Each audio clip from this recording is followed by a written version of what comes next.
आप सुन रहे हैं म्यूजिक आकाश दीवाना को।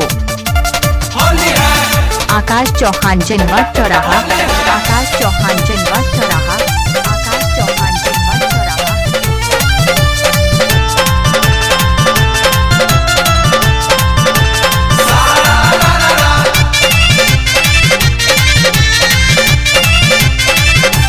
पिछला साल होली अब कैसे जी रे दादा। अरे हमर करेजा तब न बुझाई। पिछला साल होली खेललू कूद कूद के, रंग हमरे से डलवाइलू आँख मूंद के। हाँ वो तो जानते बानी, आगे बताबो। गइलू ससुररिया रोबे पिचकारिया, तोहरे के खोजे बार बार हो। अरे तो आ ना जा। कैसे आई सुनो बताबो तनी।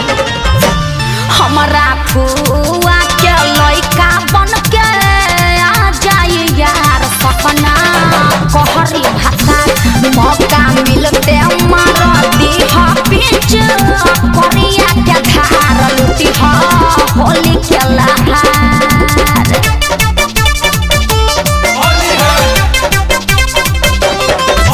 आकाश चौहान जनवा चौराहा, आकाश चौहान जनवा चौराहा। Mobile number 8604944245।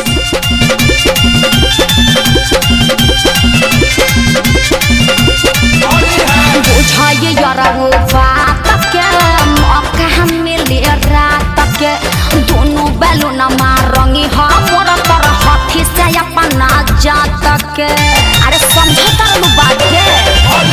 बुझाइए यार वो बात के मौका मिले रात के, दोनों बैलून मारंगी हमर तरह हाथी से अपना जात के।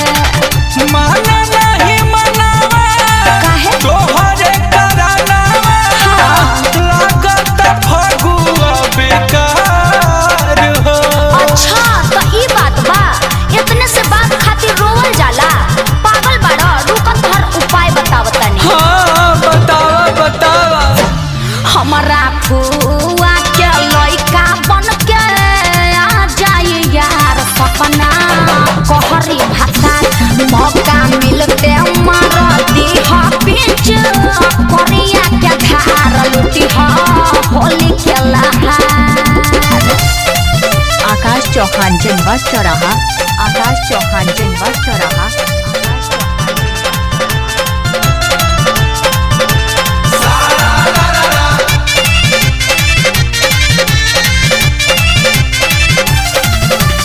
उड़े रंग गुलाल हो, दिलवा बाबे हाल हो। काहे हो? कोनो बहाना काके हम आवतनी तत्काल हो। उड़े रंग गुलाल हो, दिलवा बाबे हाल हो।